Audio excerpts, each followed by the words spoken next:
എല്ലാവർക്കും ശ്രീമാത്രേ നമഃ. അപ്പോ ദേവിയെ നമ്മൾ വിളിക്കുകയാണ്, അമ്മ താഴോട്ട് ഇറങ്ങി വരണം. എന്താ എനിക്ക് ആദ്യം ചെയ്യാനുള്ളത്? ആഭരണ അവരോഹണം. രണ്ടാമത്തെ ഉപചാരം എന്താണ് ദേവിക്ക് കൊടുക്കുന്നത്? ആഭരണ അവരോഹണം എന്ന് വെച്ചാൽ ആഭരണങ്ങൾ അഴിച്ചു മാറ്റുക. കാരണം ആഭരണം ഇട്ടുകൊണ്ട് ആരും കുളിക്കാറില്ല അല്ലെ? സാധാരണ ആളുകളെല്ലാം തന്നെ നമ്മൾ എന്താ കുളിക്കാൻ പോകുമ്പോൾ എല്ലാം മാറ്റി വെച്ചിട്ടാണ് കുളിക്കുന്നത്. അതുപോലെ നമ്മൾ ദേവിയെ ശ്രീചക്രത്തിന്റെ ബിന്ദുവിൽ നിന്ന് താഴെ വിളിച്ചിട്ട് അമ്മയോട് പറയുകയാണ്, അമ്മ ആഭരണങ്ങളെല്ലാം അഴിച്ചു വെക്കാൻ പോവാണ് അമ്മയുടെ.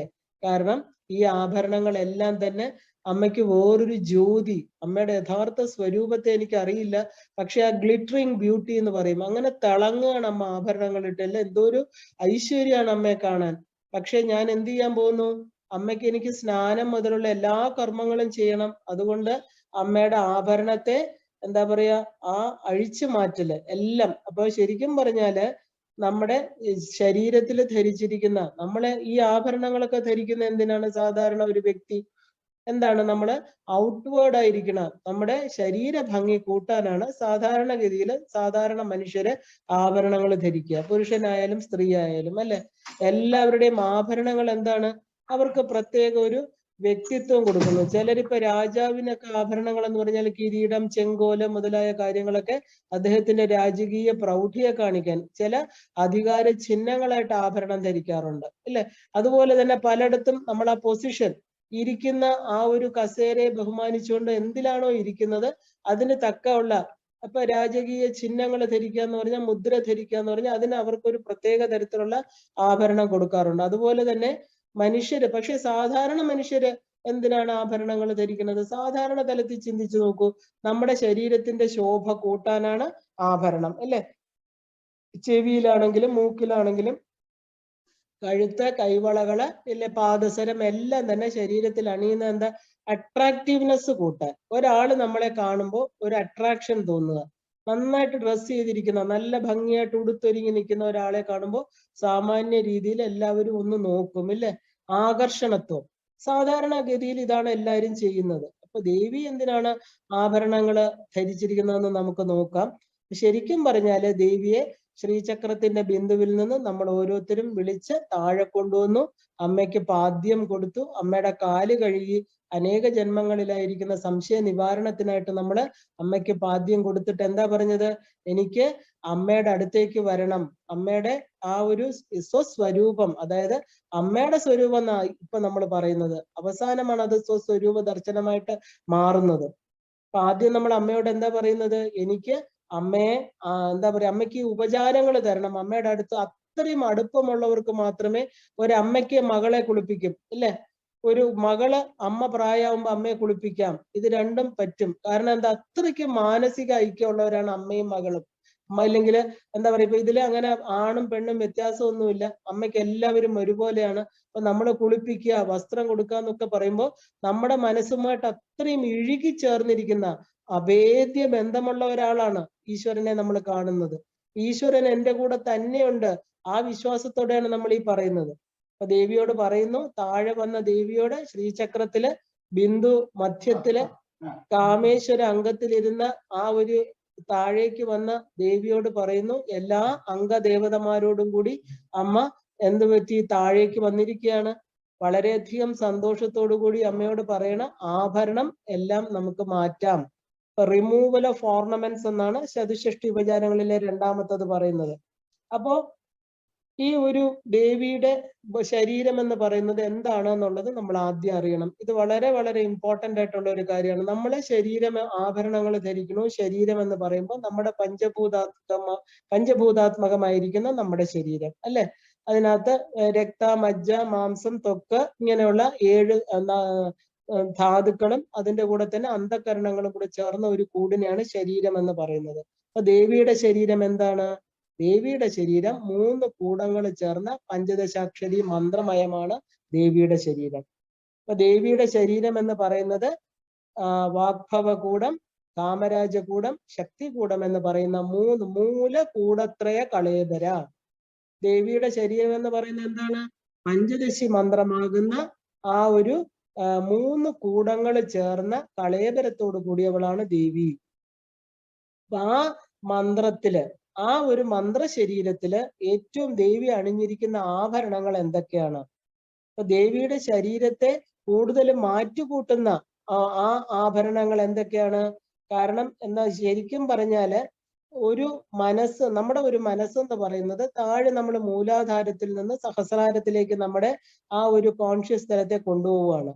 അപ്പൊ ദേവിയുടെ ശരീരം നമ്മൾ കണ്ടു, ലോവർ ചക്രാസ് എന്ന് പറയുന്ന മൂലാധാര സ്വാധിഷ്ഠാന ചക്രങ്ങൾ ചേർന്ന ആദ്യത്തെ കൂടം അല്ലേ? മന്ത്രത്തിൽ നോക്കുമ്പോൾ നമ്മുടെ ബാഹ്യമായിരിക്കുന്ന സ്ഥൂല ശരീരത്തെ നോക്കുമ്പോൾ വാഗ്ഭവകൂടം, രണ്ടാമത്തത് കാമരാജകൂടം, മൂന്നാമത്തത് ശക്തികൂടം. അതേസമയം മന്ത്രസാധനയിൽ നോക്കണമെങ്കിൽ ആദ്യത്തെ കൂടം ഏതാണ്? ആദ്യത്തെ മൂലാധാര സ്വാധിഷ്ഠാന ചക്രങ്ങളാകുന്ന എന്താ പറയാ ആദ്യത്തെ കൂടം, അത് കഴിഞ്ഞിട്ട് രണ്ടാമത്തെ കൂടം, പിന്നെ മൂന്നാമത്തെ കൂടം, അങ്ങനെയാണ് അല്ലെ? അപ്പോ ഈ ഒരു ലോവർ ചക്രാസ് എന്ന് പറയുന്ന നമ്മുടെ മനസ്സ് എവിടെയാണ് നിൽക്കുന്നത്? മൂലാധാര സ്വാധിഷ്ഠാനത്തിൽ നിൽക്കുന്ന നമ്മുടെ മനസ്സ് അവിടെ നിന്ന് എന്ത് വേണം? നമുക്ക് മുകളിലേക്ക് ഉയരണം അല്ലെ? കാരണം അവിടം ശുദ്ധമായാലും മാത്രമേ, മൂലാധാര സ്വാധിഷ്ഠാന ചക്രങ്ങളിലിരിക്കുന്ന അഴുക്ക് മാറിയെങ്കിൽ മാത്രമേ എന്ത് നമുക്ക് പറ്റുള്ളൂ? മുകളിലേക്കുള്ള കൂടങ്ങളിലേക്ക് സഞ്ചരിക്കാൻ സാധിക്കുകയുള്ളൂ. അപ്പൊ അവിടെ എന്താ വേണ്ടത്? ശരിക്കും പറഞ്ഞാല് അവിടുത്തെ അഴുക്കുകളെല്ലാം മാറ്റണം. അപ്പൊ ദേവിയുടെ അടുത്തോട്ട് നമ്മൾ ചെല്ലണമെങ്കിൽ, ഈ ഓരോ ഉപചാരവും കൊടുക്കണമെങ്കിൽ നമ്മുടെ സ്വന്തം ജീവാത്മാവ് ഇരിക്കുന്നത് അനാഹത ചക്രം, ആജ്ഞാചക്രം, സഹസ്രാരം, മൂന്നിടത്തും നമുക്ക് പറയാം. പക്ഷെ ദേവി എപ്പോഴും ആരുടെ കൂടെയാണ് ഇരിക്കുന്നത്? സാക്ഷാൽ സുന്ദരേശ്വരനായിരിക്കുന്ന പരമശിവനോടുകൂടി സഹസ്രാരത്തില് അല്ലെ? അപ്പോ നമ്മൾ 36 തത്വങ്ങൾ കൊണ്ട് നിർമ്മിതമായിരിക്കുന്ന ഈ ശരീരത്തില് നമ്മുടെ സ്വന്തം ജീവാത്മാവിനെ അറിയണമെങ്കിൽ നമ്മൾ എന്ത് വേണം?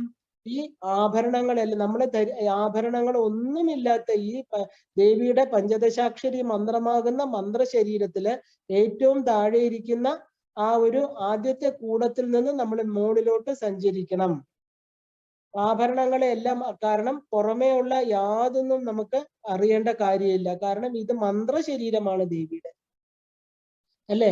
ആ മന്ത്ര ശരീരത്തില് ആ മന്ത്രത്തെ നമ്മൾ അറിയണം. അതായത് പഞ്ചദശാക്ഷരി മന്ത്രം എന്താണെന്ന് അറിയണം. അപ്പൊ അതിനെയാണ് നമ്മള് ഈ ആഭരണങ്ങൾ എന്ന് പറഞ്ഞ പുറമേ കാണുന്ന യാതൊന്നും അല്ല ദേവി. 36 തത്വങ്ങളായിട്ടിരിക്കുന്ന ഈ പ്രപഞ്ചബോധമായിട്ടിരിക്കുന്ന ദേവി നമ്മുടെ ഉള്ളിൽ ജീവാത്മാവായിട്ടാണ് ഇരിക്കുന്നത്. ആ ജീവാത്മാവ് ഇരിക്കുന്നത് നമ്മുടെ ഹൃദയപത്മത്തിലും നമ്മുടെ സഹസ്രാര പത്മത്തിലുമാണ്. അത് അറിയണമെങ്കിൽ നമ്മുടെ ബോധം എന്ന് പറയുന്ന നമ്മുടെ എന്താ പറയാ പ്രപഞ്ചബോധം മൂലാധാരത്തിൽ നിന്ന് മുകളിലോട്ട് വരണം. അപ്പൊ ദേവിയെ നമ്മൾ ആദ്യം കാല് കഴുകി നമ്മുടെ ഡൗട്ട്സ് ഒക്കെ മാറ്റണം എന്ന് പറഞ്ഞു. രണ്ടാമത് ദേവിയുടെ ആഭരണങ്ങളെല്ലാം മാറ്റുകയാണ്. അപ്പൊ എന്താണ് ആഭരണങ്ങൾ മാറ്റുക? ദേവിയുടെ ശരീരം പഞ്ചദശാക്ഷരി മന്ത്രസ്വരൂപമാണെന്നുള്ള അറിവ്. അതാണ് ആഭരണ അവരോഹണം. ആഭരണങ്ങളെല്ലാം നമ്മൾ പുറമേ കണ്ട ഒരു ദേവി അല്ല ഇത്. ദേവിയുടെ മൂലസ്വരൂപം എന്താണ്? ഈ 36 തത്വങ്ങൾ അടങ്ങിയിരിക്കുന്ന 15 അക്ഷരങ്ങളോടുകൂടിയ പഞ്ചദശി മന്ത്രം. അതായത് കാലസ്വരൂപിണിയായിരിക്കുന്ന ദേവി 15 അക്ഷരങ്ങൾക്ക് എന്താ പറയാ അതിദേവതയാണ് എന്നുള്ള അറിവ്. ഇതിനെയാണ് നമ്മൾ ആഭരണ അവരോഹണം എന്ന് പറയുന്നത്. അപ്പൊ ഈ ആഭരണ അവരോപണം കഴിഞ്ഞതിന് ശേഷം ആഭരണങ്ങളെല്ലാം അഴിച്ചു മാറ്റി നമുക്ക് എന്ത് മനസ്സിലായി? ദേവി മന്ത്രസ്വരൂപിണിയാണ്, ദേവിയുടെ ശരീരം മന്ത്രസ്വരൂപമാണെന്ന് മനസ്സിലായി. ഇനി എന്താണ് ചെയ്യാൻ പോകുന്നത്? മൂന്നാമത്തെ ഉപചാരമാണ് സുഗന്ധ തൈല അഭ്യംഗം. ഇങ്ങനെ തന്നെയാണ് അതിന്റെ വാക്കുകൾ പരശുരാമ കൽപ്പസൂത്രത്തിൽ പറയേണ്ടത്. കാരണം ഇതിനെ നമുക്ക് മാറ്റാൻ പാടില്ല. സുഗന്ധ തൈല അഭ്യംഗം എന്താണ്? സുഗന്ധ തൈലങ്ങള് ദേഹം ആസകലം പൂശുക. നമ്മളെല്ലാവരും അങ്ങനെ തന്നെയല്ലേ? കുളിക്കാൻ പോയി കഴിയുമ്പോഴത്തേക്ക് സാധാരണ ചൊവ്വാഴ്ച, വെള്ളിയാഴ്ച പ്രത്യേകം നമ്മൾ ചില സുഗന്ധ തൈലങ്ങൾ നമ്മുടെ ശരീരത്തില് പൂശണം. അതുപോലെ ദേവിക്ക് എന്താണ് നമ്മൾ കൊടുക്കാൻ പോകുന്നത്? സുഗന്ധ തൈലം പൂശാൻ കൊടുക്കുകയാണ്. അപ്പൊ ഇതിനകത്ത് നമുക്ക് മൂന്നാമത്തെ ആ ഒരു എന്താ പറയാ ഉപചാരത്തിൽ എന്താണ്? ഒന്ന്, നമ്മൾ സ്ഥൂലമായിട്ടുള്ള അഴുക്ക് മാറ്റി സുഗന്ധം ഉണ്ടാക്കാൻ പോകുന്നു. കാരണം സ്ഥൂല ശരീരത്തിൽ പറ്റിയിരിക്കുന്ന അഴുക്കെല്ലാം മാറ്റി നമ്മൾ സുഗന്ധപൂരിതമായിരിക്കുന്ന എണ്ണ തേക്കാൻ പോണു. ശരിക്കും പറഞ്ഞാല് നമ്മുടെ ആദ്യം നമുക്ക് എന്താണ് സംശയം ഉണ്ടായിരുന്നത്? ആരാണ് ഞാൻ, എവിടെയാണ് ഈശ്വരൻ എന്നൊക്കെയുള്ള ഒരു സംശയമായിരുന്നു അല്ലെ? അപ്പൊ അത് നമ്മളെ ശരിക്കും ബാഹ്യമായിട്ടുള്ള സംശയം. ഇനി നമ്മൾ എന്താണ് സട്ടിലായിട്ടുള്ള ഡൗട്ട്സ്. അതായത് നമ്മുടെ സാധനയിൽ നമ്മൾ പ്രവേശിച്ചു കഴിഞ്ഞിട്ട് തൈലം എന്ന് പറഞ്ഞാല് ശ്രീവിദ്യ തന്ത്രശാസ്ത്രത്തിലെ 36 തത്വങ്ങൾ എന്നാണ് അർത്ഥം. അപ്പൊ ഈ ദൃശ്യ പ്രപഞ്ച ബോധം ഉണ്ടാക്കുന്ന 36 തത്വങ്ങൾ. എന്താണ് 36 തത്വങ്ങള്? ഇല്ലെങ്കിൽ 51 അക്ഷരങ്ങൾ എന്ന് പറയുന്നത് 16 സ്വരാക്ഷരങ്ങളും 36 വ്യഞ്ജനാക്ഷരങ്ങളും 51 അക്ഷരം. ശരിക്കും പറഞ്ഞാല് ഈ ഒരു എണ്ണ തേക്കുക അല്ലെങ്കിൽ ലേപനം എന്ന് പറഞ്ഞാൽ realization of the above real oil. അതായത് റിയൽ ഓയിൽ എന്ന് പറയുന്നത് 36 തത്വങ്ങളായിരിക്കുന്ന തൈലം. ഈ പ്രപഞ്ചത്തെ ഉണ്ടാക്കിയിരിക്കുന്നത് 36 തത്വങ്ങൾ കൊണ്ടാണ് എന്നുള്ള ആ ഒരു ബോധം. അപ്പൊ ദേവിയുടെ ശരീരം എന്ന് പറയുന്നത് എന്താണ്? ഈ പ്രപഞ്ചത്തിൽ നമ്മൾ കാണുന്ന ഈ പ്രപഞ്ചമാണ്. ആ പ്രപഞ്ചം ഉണ്ടാക്കിയിരിക്കുന്നത് 36 തത്വങ്ങളാണ്. അപ്പൊ ഈ 36 തത്വങ്ങളാകുന്ന തൈലം കൊണ്ട് ദേവിയുടെ ശരീരത്തിൽ നമ്മൾ തടവുകയാണ്. എങ്ങനെയാണ് 36 തത്വങ്ങളാകുന്ന ഈ ഒരു ദേവിയുടെ ശരീരത്തെ നമ്മൾ ആ ഒരു എണ്ണ പുരട്ടുന്നത്? ഈ 36 അതിലെ പഞ്ചഭൂതങ്ങള് ബാക്കിയുള്ള എല്ലാം തന്നെ നമ്മുടെ ശരീരത്തിൽ ഇരിക്കുകയാണ് അല്ലെ. അപ്പൊ ഈ തത്വങ്ങളെ അറിയാന്ന് പറയാനാണ് തലോടൽ അല്ലെങ്കിൽ എണ്ണ തേക്കൽ എന്നൊക്കെ പറയുന്നത്. അപ്പൊ പ്രകൃതി എന്ന് പറഞ്ഞാല് പ്രകർഷേണ ശക്തി കൊണ്ട് കൃതമായത് എന്നാണ് അർത്ഥം. പ്രകൃതി, ഈ പ്രകൃതിയെ നിർമ്മിച്ചിരിക്കുന്നത് ആരാണ്? സാക്ഷാൽ പരാശക്തിയാണ് അല്ലെ. കാരണം ഇതിനകത്ത് 3 എണ്ണം ഉണ്ട്. ദേവിയുടെ ത്രിപുടിയാണ് ഇതിനകത്തുള്ളത്. ഗ്രാഹ്യം, ഗ്രഹണകൻ, ഗ്രഹണം. ഈ 3 എണ്ണമാണ്. നമ്മൾ ഒരു കർമ്മം ചെയ്യുന്ന ഞാൻ, ചെയ്യപ്പെടുന്ന വസ്തു, ആ ഒരു അറിവ്. അപ്പൊ ഈ പ്രപഞ്ചം എന്ന് പറയുന്നത് വളരെ സട്ടിലായിട്ടുള്ള അർത്ഥങ്ങളാണ് ഇതിന് വരുന്നത്. വളരെ ശ്രദ്ധിച്ചാലേ നമുക്ക് മനസ്സിലാവുള്ളൂ. കാരണം നമ്മളിപ്പോ ഈ 51 തത്വങ്ങള്, 51 അക്ഷരങ്ങള്, 36 തത്വമാകുന്ന പ്രപഞ്ചം. അപ്പൊ ഈ ദേവിയുടെ ശരീരം എന്ന് പറയുന്നത് ആ ശരീരം മറയ്ക്കപ്പെട്ടിരിക്കുന്നത്, ഈ ശരീരം എന്ന് നമ്മൾ കാണുന്ന ഈ പറയുന്ന പ്രപഞ്ചം, ഇതിന്റെ ഉള്ളില്, ഇതിന്റെ അപ്പുറത്താണ് ദേവിയുടെ സച്ചിദാനന്ദം എന്ന് പറയുന്ന ദേവിയുടെ സട്ടിൽ ബോഡി എന്നർത്ഥം.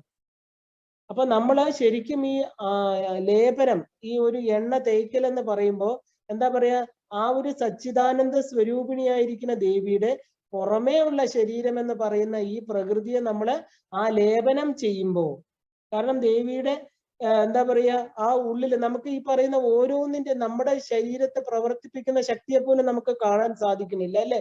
അപ്പൊ ഈ പ്രപഞ്ചത്തെ പ്രവർത്തിപ്പിക്കുന്ന സൂര്യചന്ദ്രന്മാരും നക്ഷത്രങ്ങളും ഇതിനപ്പുറത്തിരിക്കുന്ന ശക്തിയെ നമുക്ക് കാണാൻ പറ്റില്ല. നമുക്ക് കാണാൻ പറ്റുന്നത് എന്താ? ഈ പ്രപഞ്ചം മാത്രമാണ്. അപ്പൊ ഈ സച്ചിദാനന്ദം എന്ന് പറയുന്ന തലത്തിലേക്ക് നമ്മൾ പോണെങ്കിൽ എന്ത് വേണം? ഈ ശരീരത്തെ, ഈ പ്രപഞ്ചമാകുന്ന ശരീരത്തെ എണ്ണയാകുന്ന നമ്മുടെ അറിവ് കൊണ്ട് നമ്മൾ എന്ത് ചെയ്യണം? ലേപനം ചെയ്യണം. എന്താണ് അറിവുകള്? 36 തത്വങ്ങള്. ഇതിൽ 5 എലിമെന്റ്സ് എന്ന് പറയുന്ന 5 മൂലകങ്ങള്. എന്താണ് അതില് വ്യഞ്ജനാക്ഷരമായിരിക്കുന്ന കായിക, ഗായികങ്ങ, 51 അക്ഷരങ്ങളും കൂടെ ചേർന്നിട്ടാണ് നമുക്ക് ഈ പ്രപഞ്ചം, അതായത് വാക്കും അർത്ഥവും. വാക്കും ഈ അക്ഷരങ്ങളിലൂടെയാണ് ഈ പ്രപഞ്ചം ഉരുത്തിരിഞ്ഞു വന്നിരിക്കുന്നത്. അപ്പൊ ആദ്യത്തെ അതിന്റെ മൂലകങ്ങൾ എന്ന് പറയുന്ന ആദ്യത്തെ എന്താ പറയാ ആ ഒരു പഞ്ചഭൂതങ്ങള്, അതാണ് കായിക, ഗായികങ്ങ. പിന്നെ 5 ഇംപ്രഷൻസ്, നമുക്ക് അതിൽ വന്നിരിക്കുന്ന 5 ആ ഒരു എന്താ പറയാ അതിൽ പതിഞ്ഞിരിക്കുന്ന രേഖാചിത്രം, അതിനെയാണ് നമ്മള് രണ്ടാമത്തെ 5 ഇംപ്രഷൻസ് എന്ന് പറയുന്നത്.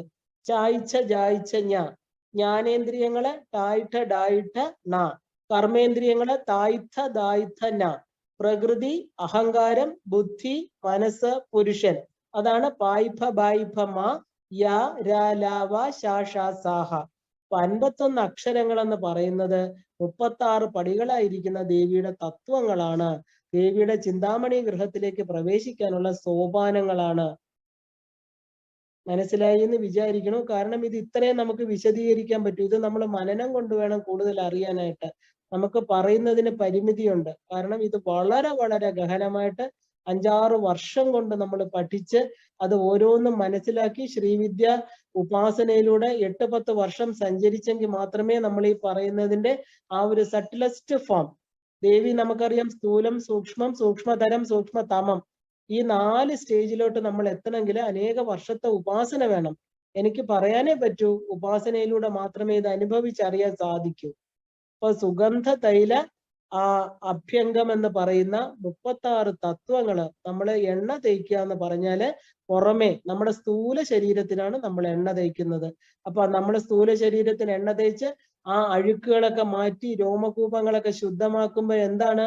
ആ ഉള്ളിലിരിക്കുന്ന ശക്തിയുടെ പ്രവാഹം ഇല്ലേ, നമ്മുടെ ഉള്ളിലോട്ട് പോകുന്നതും പ്രാണശക്തി പ്രപഞ്ചത്തിൽ നിന്ന് നമ്മുടെ ഉള്ളിലിരിക്കുന്ന ശക്തിയുടെ പ്രവാഹം പുറത്തേക്കുമുള്ള ആ ഒരു മീഡിയമാണ് നമ്മുടെ ശരീരം. അപ്പൊ എണ്ണ തേക്കുക എന്ന് പറഞ്ഞാൽ പ്രകൃതിയിലെ 36 തത്വങ്ങളെ അറിയുന്നതോടുകൂടി ദേവിയെ ക്ഷണിച്ചു കൊണ്ടുവന്നു. അമ്മയുടെ ശരീരത്തിൽ എണ്ണ തേച്ച്, അതായത് നമ്മുടെ ത്രിപുടിയാകുന്ന ജ്ഞേയങ്ങളെ ഇല്ലാതാക്കി ആ ഒരു സ്വരൂപ അനുസന്ധാനം കൊണ്ട് ഏകമായിരിക്കുന്ന, അദ്വൈതമായിരിക്കുന്ന ആ ശക്തിയിലേക്കുള്ള യാത്രയാണ് നമ്മുടെ മൂന്നാമത്തെ ഈ സുഗന്ധ അഭ്യംഗം എന്ന് പറയുന്നത്. നാലാമത്തത് ദേവി, നമ്മൾ സാധാരണ എണ്ണയെല്ലാം തേച്ചു കഴിഞ്ഞ് ഇനി എന്താ പോകുന്നത്? അടുത്തത് നമ്മൾ എന്താ? കുളിക്കാനായിട്ട് കുളിമുറിയിലേക്കുള്ള പ്രവേശനം അല്ലെ? ദേവിയുടെ മഞ്ജനശാല പ്രവേശനം. മഞ്ജനശാല എന്ന് പറഞ്ഞാൽ കുളിമുറി അല്ലെങ്കിൽ കുളപ്പുര എന്നർത്ഥം. അവിടേക്ക് പ്രവേശിപ്പിക്കുകയാണ് ദേവിയെ കുളിക്കാനായിട്ട്. നമ്മളും എണ്ണയൊക്കെ തേച്ച് കുറച്ച് സമയം നിന്നു. നമ്മൾ എന്താ പറയാ, ആ എണ്ണയൊക്കെ ഒന്ന് ദേഹത്ത് പിടിച്ച് മനസ്സിലാക്കിയില്ലേ?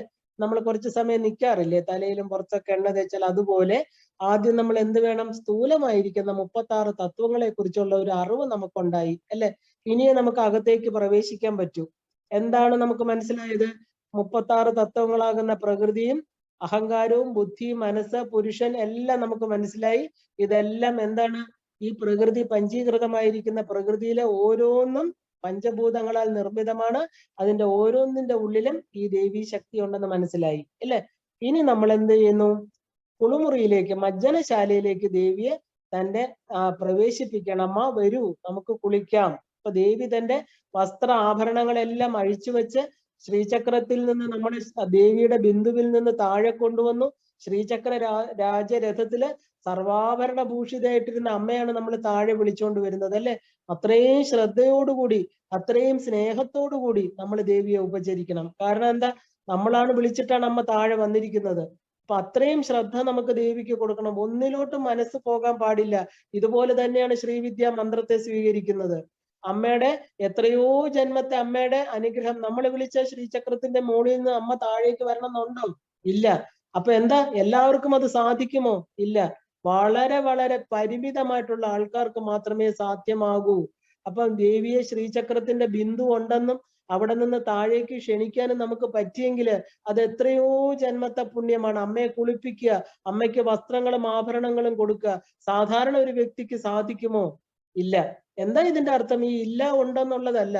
ഒരു ശ്രീവിദ്യ ഉപാസകൻ അത്യധികം എന്താ പറയാ, ബുദ്ധി, അവന്റെ പ്രവൃത്തി, കർമ്മം എല്ലാം ശുദ്ധമായിട്ടുള്ള അത്രയധികം അറിവ് നേടി ആ കിട്ടിയ മന്ത്രത്തെ അമ്മയെ വിളിച്ച് താഴെ നിർത്തിയ നിസ്സാര കാര്യമാണോ ഇത്? അപ്പൊ ഈ ശ്രീവിദ്യാ മന്ത്രം ഉള്ളിലോട്ട് കയറ്റി ശ്രീവിദ്യ ദീക്ഷ സ്വീകരിച്ച ഒരാൾ എന്തൊക്കെയാ ചെയ്യേണ്ടത്? അത്രയധികം ശ്രദ്ധയോടുകൂടി വേണം അവന്റെ ജീവിതചര്യകള് മുന്നോട്ട് കൊണ്ടുപോകാൻ അർത്ഥം. അവനൊരു സാധാരണ വ്യക്തിയല്ല. അതിന്റെ മറുഫലങ്ങൾ ദേവി അവിടെ നിർത്തിയിട്ട് വേറെ എന്തെങ്കിലും ചെയ്യാൻ പോയി കഴിഞ്ഞാൽ അതിന്റെ പാപം നമുക്കാണ്. ശ്രീവിദ്യാ മന്ത്രം സ്വീകരിച്ചു കഴിഞ്ഞാൽ എങ്ങനെയാണോ ഗുരുപരമ്പര നിർദ്ദേശിക്കുന്നത് അതുപോലെ കണ്ണുമടച്ച് യാത്ര ചെയ്യണം. ഇല്ലെങ്കിൽ എന്താ? അതിന്റെ തിക്തഫലങ്ങൾ അനേക ജന്മങ്ങൾ നമ്മൾ അനുഭവിക്കേണ്ടി വരും. അത് തന്നെയാണ് ഇവിടെ പറയുന്നത്. അമ്മയെ വിളിച്ച് താഴെ കൊണ്ടുവന്ന് നിർത്തിയിരിക്കുക. അമ്മയ്ക്ക് ഇനി അടുത്തത് എന്താ? കുളിക്കാനുള്ള വഴി നോക്കുകയാണ് നമ്മൾ. മജ്ജനശാലയിലേക്ക് പ്രവേശിപ്പിക്കണം. കുളിക്കാനായിട്ട് ദേവിയെ ബാത്റൂമിലോട്ട് ഇല്ലെങ്കിൽ ആ കുളപ്പുരയിലേക്ക് നമ്മൾ ക്ഷണിക്കുകയാണ്. അപ്പൊ ദേവി നമ്മൾ വിളിച്ചപ്പോ വന്നു, അത് തന്നെ മഹാഭാഗ്യമായിട്ട് കരുതണം. ദേവിയുടെ മന്ത്രം എനിക്ക് കിട്ടി, ഇനി ഇതിൽ കൂടുതൽ എന്താ വേണ്ടത്? ഇനി അമ്മയ്ക്ക് ഉപചാരങ്ങൾ കൊടുത്ത് അമ്മയുടെ അടുത്തേക്ക് പോകണം. അപ്പൊ ആ കുളിമുറിയിലേക്ക് ദേവി എവിടെയാ കുളിക്കാൻ പോകുന്നത്? ശ്രീചക്ര രാജരഥത്തിൽ നിന്ന് താഴെ വന്ന ദേവി തെക്ക് കിഴക്കുള്ള കുളിമുറിയിലേക്ക് പ്രവേശിപ്പിക്കണം. തെക്ക് കിഴക്ക് നമുക്കറിയാം. നമുക്ക് കുളിമുറിക്കൊക്കെ സ്ഥാനങ്ങളുണ്ട് അല്ലെ? അതുപോലെ ശ്രീചക്രത്തിലുമുണ്ട് സ്ഥാനങ്ങള്. അമ്മയ്ക്ക് കുളിക്കേണ്ട സ്ഥലം, അതായത് കുളിമുറി എന്ന് നമ്മൾ പറയുന്ന ആ കുളിക്കേണ്ട തീർത്ഥസ്നാനം, അവിടെ നമ്മൾ കുളിക്കുന്നെങ്കിൽ അവിടെ അമ്മയ്ക്ക് എന്താ ചെയ്യുക? തീർത്ഥസ്നാനം, തീർത്ഥം കൊണ്ട് അമ്മയ്ക്ക് അഭിഷേകം കൊടുക്കാൻ പോവാണ്. അമ്മയെ തെക്ക് കിഴക്കുള്ള കുളിമുറിയിലേക്ക് പ്രവേശിക്കാൻ വിളിക്കുകയാണ്. അമ്മ വരൂ. കാരണം നമ്മുടെ സ്ഥൂല ശരീരം കുളിക്കുന്നത് എന്തിനാണ്? ബാഹ്യമായിട്ടുള്ള അഴുക്കുകൾ പോവാനാണ് അല്ലെ? ഒരു ദിവസം നമുക്കറിയാം, ഒരു ദിവസം കുളിച്ചില്ലെങ്കിൽ നമ്മുടെ ശരീരം വിയർപ്പ് കൊണ്ടും അഴുക്ക് കൊണ്ടും പൊടി കൊണ്ടും ഒക്കെ നമ്മുടെ മലിനമായിരിക്കും. നമ്മുടെ വസ്ത്രങ്ങളും നമ്മുടെ കർമ്മങ്ങള്, നമ്മുടെ മനസ്സെന്ന് പറയുന്നതോ അഴുക്ക് പിടിച്ച ചിന്തകള്, രാഗദ്വേഷങ്ങളൊക്കെ കൊണ്ട് നമ്മുടെ മനസ്സും വളരെ അശുദ്ധമായി പോവും. അവിടെ ശുദ്ധമാക്കണം. അപ്പൊ ബാഹ്യമായിരിക്കുന്ന കുളിയുടെ അർത്ഥം എന്താണ്? സ്ഥൂല ശരീരത്തെ ശുദ്ധമാക്കുക, ബാഹ്യമായിട്ടുള്ള അഴുക്ക് പോവുക. ഇവിടെയാണെങ്കിൽ എന്താ ചെയ്യാൻ പോകുന്നത്? നമ്മള് ദേവി എന്താണെന്ന് കണ്ടു? മന്ത്രശരീരമാണ് അമ്മ അല്ലെ? ഇവിടെയാണെങ്കിൽ മനസ്സിന്റെ അഴുക്ക്, ആ മനസ്സിലെ അഴുക്കാണ് ഏറ്റവും വലിയ അഴുക്ക്. ഒരിക്കലും തേച്ചാലും തീരാത്ത അഴുക്ക് പിടിച്ച ക്ലാവ് പിടിച്ച സൂക്ഷ്മ ശരീരവുമായിട്ട് വന്നവരാണ് നമ്മൾ ഓരോരുത്തരും. ആ ഒരു എന്താണ് ഈ അഴുക്ക്? അനേക ജന്മങ്ങളിലൂടെ വന്ന മിഥ്യ, അവിദ്യ, ഇല്ലേ? ആ ഒരു ആവരണങ്ങള്, 3 ആവരണങ്ങളിലൂടെയാണ് നമ്മളെ ശരീരത്തെ, നമ്മുടെ യഥാർത്ഥ സ്വരൂപത്തെ മറച്ചു വെച്ചിരിക്കുന്നത്. മിഥ്യാധാരണകള്, ഇല്ലെ? ഈ അനാദിയായിരിക്കുന്ന അവിദ്യ, ആണവ മായിക കാർമിക മലത്രയങ്ങള്, പഞ്ചകോശങ്ങള്, ഇതെല്ലാം തന്നെ നമ്മുടെ മനസ്സിനെ അടച്ചു വെച്ചിരിക്കുന്ന, അഴുക്ക് പിടിപ്പിച്ചു വെച്ചിരിക്കുകയാണ്. നമുക്ക് യഥാർത്ഥ സ്വരൂപത്തെ അറിയാതിരിക്കുന്നു. ഓരോ സാധനാക്രമത്തിൽ കയറി എങ്ങനെയാണ് നമുക്കിത് സംഭവിക്കുക? നമ്മുടെ മനസ്സ് എങ്ങനെയാണ് അഴുക്കായത്? നമ്മൾ ഇതുവരെ ജനിച്ച് ഇത്രയും ജന്മങ്ങൾ കഴിഞ്ഞു നമ്മൾ ശരീരമാണെന്നുള്ള മിഥ്യാധാരണ. ആദ്യത്തെ അഴുക്ക് എന്താണ്? അവിദ്യ. എന്താ അവിദ്യ? അമ്മ അവിദ്യാസ്വരൂപിണിയാണ്. അമ്മയുടെ വിദ്യാസ്വരൂപം നമ്മൾ കണ്ടിട്ടില്ല. നമ്മൾ അവിദ്യയിലായിരുന്നു. നമ്മൾ ജനിച്ച ജന്തുക്കളായിരുന്നു. സാധാരണ ഒരു ജന്തുവിനുള്ളതുപോലെ 3 കൃത്യങ്ങൾ മാത്രമേ നമുക്കുണ്ടെന്ന് നമ്മൾ വിചാരിച്ചു. എന്താണ്? ആഹാരം, നിദ്ര, മൈഥുനം. ഇത് മാത്രമായിട്ട് അനേക ജന്മങ്ങൾ കഴിഞ്ഞ ഒരു ജന്തുവിനെ പോലെ ശരീരധർമ്മങ്ങൾക്ക് മാത്രം പ്രാധാന്യം കൊടുത്തു. ശരീരത്തിന് അപ്പുറത്തൊരു മനസ്സുണ്ടെന്ന് നമുക്ക് അറിഞ്ഞുകൂടാ, ഇല്ലേ? ഇതിനെയാണ് നമ്മള് അനേക കാലമായിരിക്കുന്ന, അനാദിയായിരിക്കുന്ന അവിദ്യ എന്ന് പറയുന്നത്. ഓരോ സാധനാക്രമത്തിൽ കയറി പല ജന്മങ്ങളില് അവിടെ സംശയം വന്നു, അത് ഇട്ടിട്ട് പോയി. ശ്രദ്ധാപൂർവമല്ലാതെ വേറൊരു അടുത്തതിൽ കയറി, അവിടെയും കുറച്ചു നാൾ നിന്നു, അവിടെയും സംശയം. നമ്മളെല്ലാം എന്താ, നമ്മുടെ ഭോഗങ്ങളെ കുറിച്ച്, ഈ ലൗകികമായിരിക്കുന്ന കാര്യങ്ങളെ കുറിച്ചും അവിടുന്ന് കിട്ടുന്ന സംതൃപ്തി, അവിടുത്തെ നിറവേറ്റലിലൊക്കെയാണ് നമ്മൾ ആനന്ദം കണ്ടിരുന്നത്. ഈശ്വരൻ എന്ന് പറഞ്ഞാൽ നമുക്കൊരു ഉപാധിയാണ്. എന്തിന്? ലൗകികമായിരിക്കുന്ന കാര്യങ്ങൾക്ക്, അല്ലെ? നമ്മൾ അനേക ജന്മങ്ങൾ നമ്മളങ്ങനെ ധരിച്ചു പോയി. നമ്മുടെ ആരുടെയും കുറ്റമല്ല. നമ്മൾ വിചാരിച്ചു എന്തോ ഭോഗവസ്തുക്കൾ തരുന്ന ഒരാളാണ്. കടയിൽ ചില്ലറ സാധനങ്ങൾ വിൽക്കാൻ വെച്ചിരിക്കുന്ന പോലെ മൊത്തമായിട്ട് നമ്മുടെ മക്കൾക്ക് നല്ല ജോലി, നല്ല വിവാഹം, സുഖമായിട്ട് ഉറങ്ങുക, ധനം, ഇതൊക്കെ തരുന്ന ഒരു എന്താ പറയാ മിഷൻ അല്ലെങ്കിൽ ഒരു സ്ഥലമാണ് ഈശ്വരൻ എന്ന് നമ്മൾ തെറ്റിദ്ധരിച്ചു. ആ അവിദ്യ അതെന്താ വളരെ രൂഢമൂലമായി പോയി. കാരണം നമുക്ക് അതിനപ്പുറത്ത് നമ്മളൊരു കിണറ്റിലെ തവളയെ പോലെ ആയിപ്പോയി, കൂപമണ്ഡൂകമായി പോയി. കാരണം നമ്മൾ ആ കിണറിനകത്ത് ജലം മാത്രമേ നമുക്ക് അറിയൂ, നമ്മൾ അതിന് പുറത്തു വന്നിട്ടില്ല. പക്ഷെ അനേക ജന്മങ്ങളിലൂടെ നമ്മൾ എന്ത് ചെയ്തു? നമുക്ക് നമ്മുടെ വാസനകൾ കുറച്ച് കുറച്ച് ക്ഷയിച്ചു വന്നു. അറിഞ്ഞോ അറിയാതെ ചെയ്ത പുണ്യകർമ്മങ്ങൾ നമ്മളെ ശുദ്ധീകൃതമാക്കി. ആ ശുദ്ധം കൊണ്ട് നമുക്ക് മനസ്സിലായി ശരീരമല്ല, ശരീരം എന്താണ്? വിട്ടുപോകേണ്ടതാണ്, ഇത് എന്റേതല്ല. കാരണം ഞാൻ കാണുന്നവരൊക്കെ എവിടെയൊക്കെയാണോ ഞാൻ വളരെ ശ്രദ്ധിച്ച് എന്റെ സ്നേഹവും എന്റെ വിശ്വാസവും അർപ്പിച്ചിരുന്നത്, അവരെല്ലാം നമ്മളെ വിട്ട് ഒരു ദിവസം നമ്മളോട് യാത്ര പറയാതെ പോവുകയാണ്. അവര് നമ്മളോടൊന്ന് പറയുന്ന പോലും ഇല്ല. അവര് നിന്ന നിലയ്ക്ക്, അച്ഛനമ്മമാരാവട്ടെ, ഭർത്താവ്, മക്കള്, കുടുംബം, വിശ്വസിച്ചിരുന്നവരെല്ലാം കടന്നു പോകുന്നു. ഇതെന്ത് പറ്റി? ഞാൻ ഒറ്റയ്ക്കാക്കിക്കൊണ്ട് എന്നെ കടന്നുപോയി. ഈ ഭൂമിയിൽ ഞാൻ ഒറ്റയ്ക്കാണോ? എന്റെ കൂടെ ആരുണ്ട് എന്ന് ആ ധർമ്മ സങ്കടത്തിൽ നിന്ന് നമ്മള് ചിന്തിക്കാൻ തുടങ്ങി, അല്ലെ? മനനം ചെയ്യാൻ തുടങ്ങി. നമ്മുടെ അവിദ്യയിൽ നിന്നാണ് നമുക്ക് ഏറ്റവും പറയണ മൂലാവിദ്യ. കാരണം മൂലമായിട്ട് പ്രൈമോഡിയൽ ഇഗ്നറൻസ് ആണ്. ജനിച്ചപ്പോഴേ നമുക്ക് ആ ഒരു അറിവില്ലായ്മയിലാണ് നമ്മൾ ജനിച്ചു വീണത്. അപ്പൊ സംശയം, ആ ഒരു ശ്രദ്ധാപൂർവം സാധനകൾ ചെയ്യാതെ പല പല ഉപാസനാ മാർഗങ്ങള്, ക്ഷേത്രങ്ങളിൽ എന്താ പറയാ കറങ്ങി നടന്നു, ഈശ്വരനെ അന്വേഷിച്ചു നടന്നു, ഒരിടത്തും മനസ്സുറപ്പിച്ചില്ല. എത്തേണ്ടടുത്ത് എത്തിക്കാൻ സാധ്യമാകാത്ത പല വാതിലുകളും നമ്മൾ തട്ടി നോക്കി, പക്ഷെ നമുക്ക് വേണ്ടി തുറന്നില്ല, ഇല്ലേ? മറ്റു സ്ഥലങ്ങളില് നമ്മള് എന്താ പറയാ അന്വേഷിച്ച് നടന്നു. ഇപ്പൊ എന്ത് ചെയ്തു? നമ്മൾ യഥാർത്ഥമായിരിക്കുന്ന സത്യത്തെ അറിയാനായിട്ട് നമ്മൾ കുളിക്കാനായിട്ട് ഒരു ദേവിയെ നമ്മളൊരു കുളിമുറി കയറ്റുന്നത് പോലെ നമ്മുടെ മനസ്സ്, നമ്മുടെ മന്ത്രശരീരത്തെ അറിയാനായിട്ട് ഒരു മജ്ജനശാല, ഒരു കുളിമുറിയില് അഴുക്കുകൾ മാറ്റാൻ, ശരീരത്തിന്റെ അഴുക്കുകളല്ല മനസ്സിന്റെ അവിദ്യയെ മാറ്റാനായിട്ട് പഞ്ചദശാക്ഷരി എന്ന് പറയുന്ന അമൂല്യമായിരിക്കുന്ന അതിവിശിഷ്ടമായിരിക്കുന്ന മന്ത്രത്തെ സ്വീകരിച്ചുകൊണ്ട് ഈ പ്രപഞ്ചശക്തിയെ അറിയാൻ, ഈ പ്രപഞ്ചശക്തിയെ എന്റെ ഉള്ളിലിരിക്കണം, അത് അറിയണമെങ്കിൽ എന്ത് വേണം? ആ അഴുക്കുകൾ, മനസ്സിന്റെ സൂക്ഷ്മ ശരീരത്തിന്റെ അഴുക്കുകളെല്ലാം മാറ്റാനായിട്ടുള്ള ഒരു എന്താ പറയാ ഒരു സത്യവ്രതം എടുത്തുകൊണ്ട്, ഗുരുപരമ്പരയ്ക്ക് സത്യം ചെയ്ത് കൊടുത്തുകൊണ്ട്, ഞാനിതാ എൻ്റെ അമ്മയെ എൻ്റെ ഉള്ളിൽ ഇരുത്താൻ പോണു എന്നുള്ള ആ ഒരു സത്യം, നമ്മൾ സത്യവാചകം ചൊല്ലിക്കൊടുക്കുക എന്ന് പറയും, ഇല്ലേ? ഈവൻ ഒരു MBBS ഡോക്ടർക്ക് എന്താ, ഈ പ്രപഞ്ചത്തിലുള്ള എല്ലാ മനുഷ്യരെയും ഞാൻ ചികിത്സിക്കാം. അതിനെയാണ് ഓത്തെന്ന് പറയുന്നത്. ഈശ്വരനെ സാക്ഷിയാക്കി ഞാൻ സത്യമേ പറയുള്ളൂ. എന്താ അത്? ഇന്ന് അതിന് എന്ത് മൂല്യമാണ് നമ്മൾ കൊടുക്കുന്നത്? ഒരു മൂല്യവും കൊടുക്കാറില്ല, അല്ലെ? ആ ഒരു ജീവനെ സംരക്ഷിക്കാം ഒരു ഡോക്ടർ. ഒരു കോടതിയിൽ കയറുമ്പോൾ നമ്മൾ ആ ഒരു ഹോളി ബുക്ക്, അതായത് ഭഗവത്ഗീതയെ തൊട്ട് നമ്മൾ സത്യം ചെയ്യണു, ഈശ്വരൻ സാക്ഷിയായി. എല്ലാത്തിനും സാക്ഷി ഈശ്വരനുണ്ട്, നമ്മളത് അറിയുന്നില്ലെന്ന് മാത്രം. ആ സാക്ഷി എവിടെയാ ഇരിക്കുന്നത്? നമ്മുടെ ഉള്ളില്, നമ്മുടെ ശരീരമാകുന്ന ചിത്രത്തില് ഗുപ്തമായിരിക്കുന്ന ചിത്രഗുപ്തൻ എന്ന് പറയുന്ന ഓരോ കർമ്മങ്ങളെയും രജിസ്റ്റർ ബുക്കിൽ എഴുതിക്കൊണ്ടിരിക്കുന്ന ആ ഒരു മഹാശക്തി, ആ സൂക്ഷ്മ ശരീരം നമ്മുടെ ഉള്ളിൽ തന്നെയാണ് എന്ന് വളരെ വൈകിയേ നമ്മൾ അറിയണുള്ളൂ. നമ്മൾ വേറെ എവിടെയോ ഇരിക്കുന്ന ഈശ്വരനെ കബളിപ്പിച്ചുകൊണ്ട് നമ്മളെല്ലാം പറ്റിക്കാനാണ് നമുക്ക് ഇഷ്ടം. എല്ലാരും കബളിപ്പിക്കുക. കാരണം ചെയ്യാതെ ചെയ്തു എന്ന് നമ്മള് ഏത് കാര്യവും ചെയ്തെങ്കിൽ മാത്രമേ അനുഭവം വരുള്ളൂ. എന്തുകൊണ്ടാണ് നമുക്ക് ശ്രീവിദ്യാ മന്ത്രം എന്ന് പറയുന്നത് ഒരു സാധാരണ മന്ത്രമല്ല. അതിൽ വളരെ റിജിഡ് ആയിരിക്കുന്ന ചില ഉപാസന പദ്ധതികളുണ്ട്. അതിലൂടെ പോയെങ്കിൽ മാത്രമേ ഈ ദേവിയെ അറിയാൻ പറ്റുള്ളൂ. അപ്പൊ നമ്മള് ഒരു മജ്ജനശാലയിൽ കയറിയിരിക്കണം, മന്ത്രം സ്വീകരിച്ച് നമ്മുടെ മനസ്സിന്റെ അഴുക്കിനെ ഇല്ലാതാക്കാൻ, മനസ്സിനെ ഉരച്ച് കഴുകി വൃത്തിയാക്കാൻ. എന്തിലൂടെ? മന്ത്രസ്മരണത്തിലൂടെ, മന്ത്രജപത്തിലൂടെ നമ്മളെ സൂക്ഷ്മ ശരീരത്തെ ശുദ്ധമാക്കാൻ പോവുകയാണ്. കാരണം അല്ലാതെ നമുക്ക് ഒരിക്കലും ഈ ശക്തിയെ അറിയാൻ പറ്റില്ല. അത് എന്തുകൊണ്ടാ ദേവിക്ക് ഇങ്ങനെ ഓരോന്നോരോന്നായിട്ട് വളരെ ഈ ചതുഷ്ഷഷ്ടി ഉപചാരങ്ങൾ അതേ രീതിയിൽ, ഇത് ഒരെണ്ണം, ഒരു ഉപചാരം പോലും നമുക്ക് അങ്ങോട്ടോ ഇങ്ങോട്ടോ മാറ്റാൻ പാടില്ല. കാരണം പരശുരാമ കൽപ്പസൂത്രത്തിൽ ദത്താത്രേയൻ മഹർഷിയുടെ ഉപദേശപ്രകാരം പരശുരാമൻ രചിച്ചതാണിത്.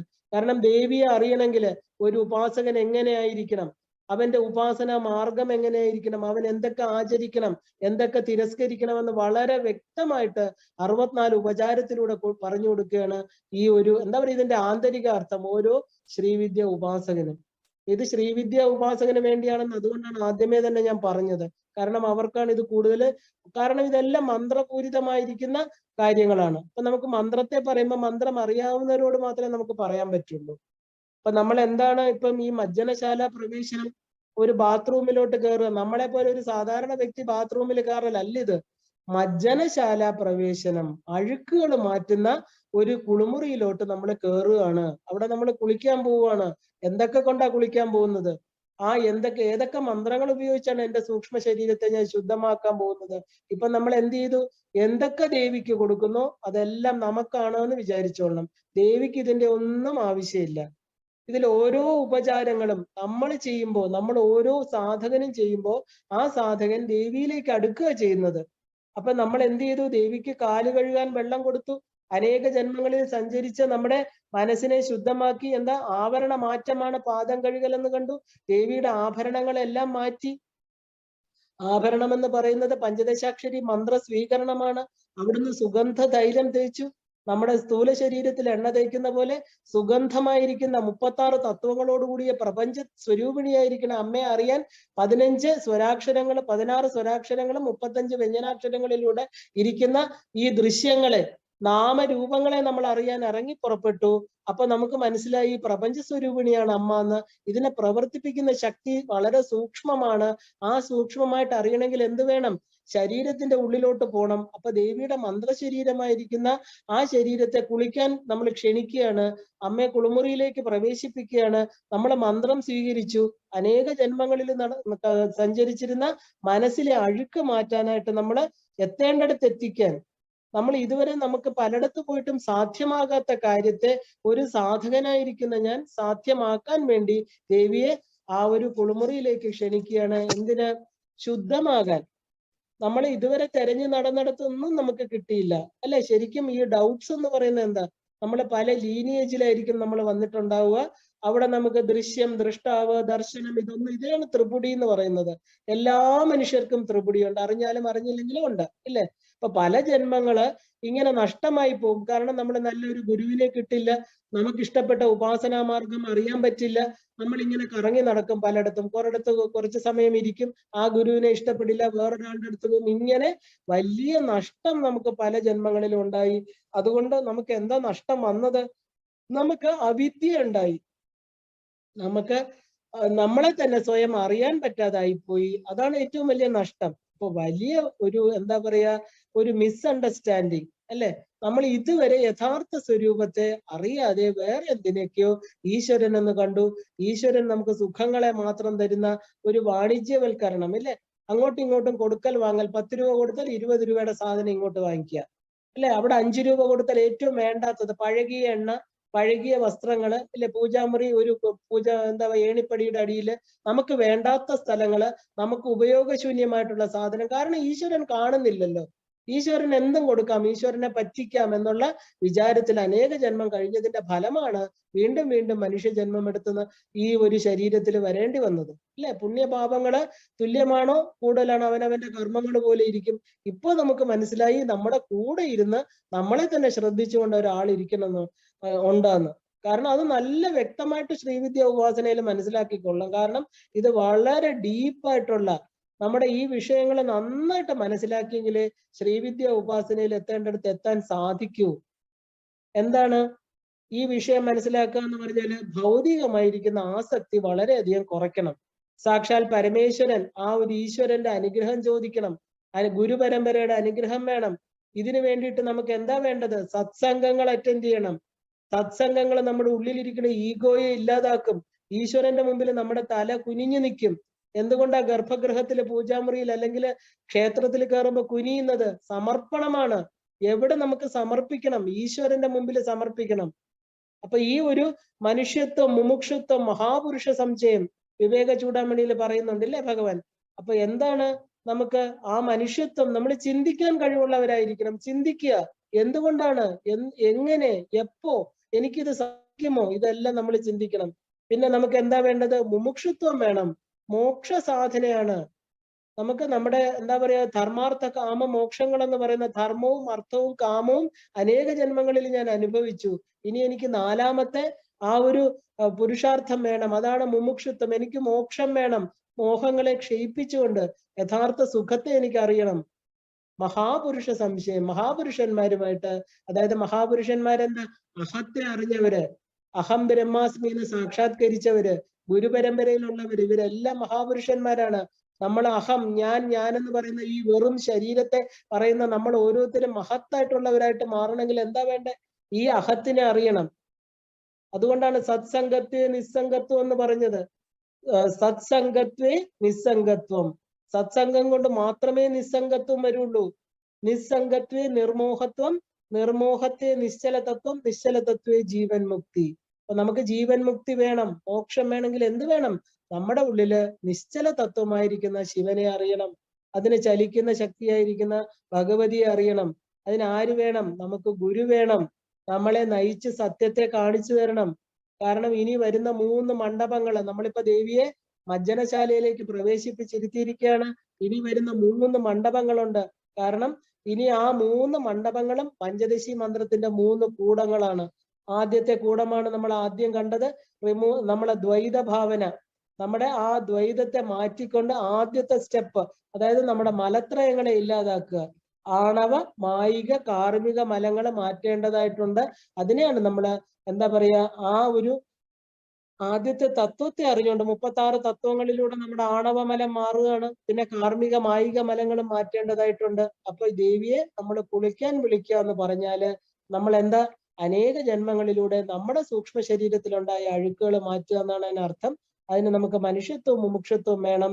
മഹാപുരുഷന്മാരുമായിട്ട് സത്സംഗങ്ങൾ ഉണ്ടാകണം. എന്നിട്ട് നമുക്ക് എന്ത് വേണം? നിർമോഹത്വം. ആ മോഹങ്ങളെല്ലാം ക്ഷയിച്ച്, ആഗ്രഹങ്ങളെല്ലാം നിസ്സാരമായിട്ടുള്ള വസ്തുക്കളിൽ വയ്ക്കരുത്. കാരണം നശിച്ചു പോകുന്ന, ഇന്ന് കണ്ടാൽ നാളെ ഇല്ലാതാകുന്ന വസ്തുവിലല്ല നമ്മൾ സംഘം വയ്ക്കേണ്ടത്, അല്ലെ?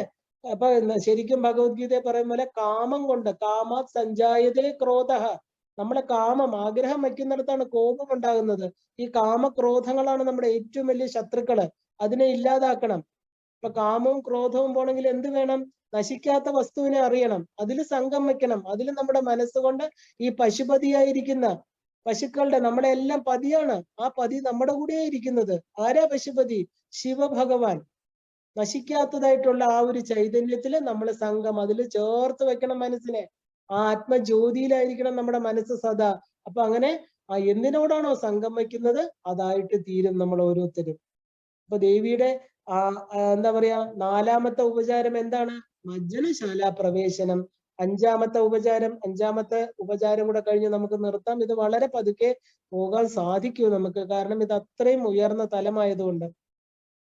5ാമത്തെ ഉപചാരം മജ്ജനശാല മണിപീഠ പ്രവേശനം. അഞ്ചാമത്തെ ഉപചാരം എന്ന് പറയുന്നത് മജ്ജനശാല പീഠോപവേശനം, രണ്ടും പറയാം. അതായത് കുളിമുറിയിൽ കയറി ഇനി അമ്മ എവിടെയാണ് ഇരുത്താൻ പോകുന്നത്? അവിടെ ഒരു രത്നപീഠമുണ്ട്. ദേവിക്കിരിക്കാൻ നമ്മൾ സാധാരണ സ്റ്റൂളുകളൊക്കെ ഇട്ടിരിക്കും അല്ലെ മനുഷ്യര്. അപ്പൊ ദേവിക്കിരിക്കാൻ എന്താ ഈ കുളിമുറിയിൽ നമ്മൾ വെച്ചിരിക്കുന്നത്? രത്നപീഠമാണ്. അവിടെ ദേവിക്കിരിക്കാൻ ഒരു രത്നപീഠത്തെ ഉണ്ടാക്കി വെച്ചിരിക്കുന്നു. ദേവിയെ കുളിക്കുന്നതിനായിട്ട് മണിപീഠത്തില് നമ്മൾ വിളിക്കുകയാണ്, ക്ഷണിക്കുകയാണ്, അമ്മ വരൂ, ഈ രത്നപീഠത്തിൽ ഇരിക്കൂ, കുളിക്കാനായിട്ട് വന്നിരിക്കൂ. മണിപീഠം എന്ന് പറയുന്നത് ഏതാണ്? മണിദ്വീപം എവിടെയാണ്? ചിന്തിച്ചു നോക്കൂ. നമ്മുടെ ഓരോരുത്തരുടെയും മണിപീഠം എന്ന് പറയുന്നത് നമ്മുടെ ഉപാസകന്റെ, ഈ ശ്രീവിദ്യാ മന്ത്രം സ്വീകരിച്ച ഓരോ ഉപാസകന്റെയും മനസ്സാണ് മണിപീഠം. ഇവിടെ ദേവി മൂലമന്ത്രമായിരിക്കുന്ന പഞ്ചദശി തത്വത്തില്, അതായത് ആ ഒരു നമുക്കറിയാം പഞ്ചദശിക്ക് 15 അക്ഷരങ്ങളാണ് ഉള്ളത്. ശരിക്കും പറഞ്ഞാൽ ഷോഡശി മന്ത്രം എന്ന് പറയുന്ന ശരീരത്തെ അതിക്രമിച്ച് നിൽക്കുന്നതാണ്. ഇവിടെ ദേവി പഞ്ചദശി തത്വവിചാരം ചെയ്യുന്ന രീതിയിൽ നമ്മുടെ ഉള്ളില് വന്നിരിക്കാൻ ദേവിയെ ക്ഷണിക്കുകയാണ്. എന്നാലേ ഈ തത്വം അവിടെ ഉറയ്ക്കുള്ളൂ. കാരണം നമ്മുടെ ഉപാസകന്റെ മനസ്സില് അമ്മ വന്നിരിക്കൂ, നമ്മളെ കുളിക്കാനായിട്ട് ക്ഷണിച്ചു. ഇനിയിപ്പോ എന്ത് വേണം? ഈ മണിപീഠത്തില്, സദാ എന്റെ മണിപീഠത്തില്, എന്റെ മനസ്സാകുന്ന മണിപീഠത്തിൽ അമ്മ എന്താ പറയാ ഉപവിഷ്ടയായാലും, എന്നാലേ എനിക്ക് തത്വങ്ങൾ അറിയുള്ളൂ, എന്നാലേ എനിക്ക് മനസ്സിലാവുള്ളൂ അമ്മ. എന്റെ ചിന്താമണി ഗൃഹത്തില്, മണി എന്ന് പറഞ്ഞാല് 5 തത്വങ്ങളെ അറിയലെന്ന അർത്ഥം. കാരണം ദേവി പഞ്ചബ്രഹ്മാസന സ്ഥിതിയാണ്, പഞ്ചതത്വങ്ങളെ ചെയ്യുന്നതാണ്, പഞ്ചകർമ്മങ്ങൾ ചെയ്യുന്നതാണ് അല്ലെ? സൃഷ്ടിസ്ഥിതി സംഹാര തിരോധാനം അനുഗ്രഹം. അപ്പൊ ഈ 5 കാലുകളുള്ള മഞ്ചത്തിലിരിക്കുന്ന ദേവി പഞ്ചകർമ്മങ്ങൾ ചെയ്യുന്ന ആളാണ്. മണി ചിന്താമണിയില് മണി എന്ന് പറഞ്ഞാൽ 5 തത്വങ്ങളെ അറിയലെന്നാണ്. എന്താണ് 5 തത്വങ്ങള്? പഞ്ചഭൂതങ്ങള്, പഞ്ചതന്മാത്രകള് അല്ലെ? അപ്പൊ ഈ നിരന്തരമായിരിക്കുന്ന പഞ്ചദശി മന്ത്രജപം ദേവിയെ ഈ പീഠത്തില് സ്ഥിരമായിട്ടിരിക്കാൻ പ്രേരിപ്പിക്കും. കാരണം ഈ ചിന്താമണി ഗൃഹത്തിൽ അമ്മയില്ലാതെ നമ്മൾ എന്ത് മന്ത്രം ജപിച്ചാലും എന്താ നമുക്ക് പറ്റുക? ദേവി അതൊന്നും സ്വീകരിക്കില്ല, അറിയില്ല. അപ്പൊ ആദ്യം നമ്മൾ വേറെ എല്ലാം, നമ്മൾ ഇതുവരെ നടന്ന വഴികളെല്ലാം നമ്മൾ കഴുകി വൃത്തിയാക്കി, നമ്മുടെ കാലുകൾ വൃത്തിയാക്കി, നമ്മളൊരു തീരുമാനമെടുത്തു, ഇനി വേറെ ഒന്നിലും ഞാൻ പോവില്ല, എനിക്ക് ഒരാളേ ഉള്ളൂ, എനിക്ക് ഏകമായിരിക്കുന്ന എന്റെ അമ്മയാണ് എനിക്ക് മതി എന്നൊരു തീരുമാനം എടുത്തതിന് ശേഷം ആണ് നമ്മള് പഞ്ചദശി മന്ത്രം സ്വീകരിക്കുന്നത് അല്ലേ? അപ്പൊ ഇങ്ങനെ ഒരു സ്ഥിരമായിട്ട് ഒരു തീരുമാനം എടുത്ത വ്യക്തിയാണ് ഗുരുവിന്റെ അടുത്ത് പോയി മന്ത്രദീക്ഷ സ്വീകരിക്കുന്നത്. മന്ത്രദീക്ഷ സ്വീകരിച്ചാൽ എന്ത് വേണം? ഗുരു പറയുന്നത് അനുസരിച്ച് ഗുരുവിനോടൊപ്പം സഞ്ചരിക്കണം. അവിടെ വിഘടമായിട്ട് നിന്നു കഴിഞ്ഞാൽ നമുക്ക് ദേവിയെ അറിയാൻ പറ്റില്ല. കാരണം നമ്മുടെ ഹൃദയത്തില്, ഈ ചിന്താമണി ഗൃഹത്തിൽ അമ്മയെ ഇരുത്തുന്നത് ആരാണ്? ഗുരുവാണ് അല്ലെ? അനേക ജന്മങ്ങളിലൂടെ ഈ എന്താ പറയുക, സിദ്ധൗഖ, മാനൗഖ, ദിവ്യൗഖ ഗുരുക്കന്മാരുണ്ടെങ്കിലും മാനൗഖ ഗുരു ഇല്ലാതെ നമുക്ക് മണിപീഠത്തിൽ ദേവിയെ ഇരുത്താൻ പറ്റില്ല. മന്ത്രദീക്ഷ സ്വീകരിക്കുന്ന സുമുഹൂർത്തമാണ് നമ്മൾ ഓരോരുത്തരും, അതായത് ഉപാസകർ ഓരോരുത്തരും ഈ ഹൃദയമാകുന്ന മണിപീഠത്തില് ദേവിയെ ഇരുത്തുന്നത്. ഇങ്ങനെ സ്ഥിരമായിട്ടിരിക്കുന്ന ദിവസം പഞ്ചദശി മന്ത്രം കൊണ്ട് നമ്മുടെ തത്വവിചാരം ചെയ്യുന്ന നമ്മളെ ഓരോരുത്തരെയും സഹായിക്കാൻ ആരുണ്ട്? സദാശിവൻ. പലകയായിട്ടിരിക്കുന്ന സദാശിവനും ഗുരുമണ്ഡലവും നമ്മുടെ കൂടെ ഉണ്ട്. കാരണം സദാശിവനും ഗുരുവുമാണ് അനുഗ്രഹ തത്വങ്ങള്. നന്നായി വരട്ടെ, അറിയൂ, ഈ ഈശ്വരനെ അറിയൂ, നിനക്ക് നല്ലതേ വരുള്ളൂ എന്ന് നമ്മളെ അനുഗ്രഹിക്കാൻ ഒറ്റ ആളേ ഉള്ളൂ. ആരാണ്? നമ്മുടെ ഗുരുക്കന്മാരില്ലേ? അവരുടെ അനുഗ്രഹം ആരുടെയാണ്? നമ്മൾ എവിടുന്ന ഈ ഗുരുതത്വം തുടങ്ങുന്നത്? സദാശിവ സമാരംഭം. സദാശിവനാകുന്ന അനുഗ്രഹ തത്വത്തിൽ നിന്ന് തുടങ്ങിയ ഗുരുപരമ്പരയിലാണ് നമ്മൾ ഓരോരുത്തരും ശ്രീവിദ്യാ മന്ത്രം ഗുരുപരമ്പരയിലൂടെ മാത്രമേ ലഭിക്കുള്ളൂ, അല്ലാതെ കിട്ടില്ല. അപ്പൊ നമ്മളെ സഹായിക്കാൻ ആരാ ഇതിനകത്തുള്ളത്? ഗുരുവും സദാശിവനും അല്ലെ? അപ്പൊ നനുത്ത ആവരണമായിരിക്കുന്ന ഒരു മായാ തത്വം അപ്പോഴും നമ്മുടെ ചുറ്റും ഉണ്ടായിരിക്കും. കാരണം നമ്മുടെ മനസ്സെന്ന് പറയുന്നത് എന്താണ്? നമുക്കറിയാം, നമ്മളെ സീറ്റ് ഓഫ് മൈൻഡ് എന്ന് പറയും അല്ലെ? ആ ഒരു മനസ്തത്വത്തിന് ചുറ്റും എപ്പോഴും ഒരു മായാ യവനിക തൂങ്ങിക്കിടക്കും. അത് നമ്മളെ മായാ യവനിക കൊണ്ട് മറച്ചിരിക്കുകയാണ് നമ്മളെ. വളരെ ബുദ്ധിമുട്ടാണ് ആ യവനിക മാറ്റാനായിട്ട്. അതിനെന്താണ് നമുക്ക് നോക്കാം. ഇനി എന്താണ് ചെയ്യണത്? ഇനി ദേവിക്ക് 6ാമത്തെ ഉപചാരം മുതൽ ദിവ്യ സ്നാനം കൊടുക്കുകയാണ്. സ്നാനം എന്ന് മാത്രമല്ല, ഇനി കൊടുക്കുന്ന ആഭരണങ്ങള്, വസ്ത്രങ്ങള് എല്ലാം തന്നെ നമ്മളെ ഓരോ ജീവനെയും ദേവിയിലേക്ക് അടുപ്പിക്കുന്നതാണെന്ന് മനസ്സിലാക്കിയാൽ മതി. കാരണം ഇത് വളരെ പെട്ടെന്ന് നമുക്ക് പോകാൻ പറ്റില്ല, വളരെ സ്ലോ ആയിട്ടേ പോകാൻ പറ്റുള്ളൂ. നമ്മൾ 5ാമത്തെ ഉപചാരത്തിലാണ് ഇപ്പൊ നിർത്തുന്നത്. കാരണം മജ്ജനശാല മണി, പീഠ, പ്രവേശനം. എന്തായാലും നമുക്ക് ഈ 5-ാമത്തതിൽ ഇവിടെ നിർത്താം. നാളെ ബാക്കി തുടരാം. എല്ലാവർക്കും ശ്രീമാത്രേ നമഃ.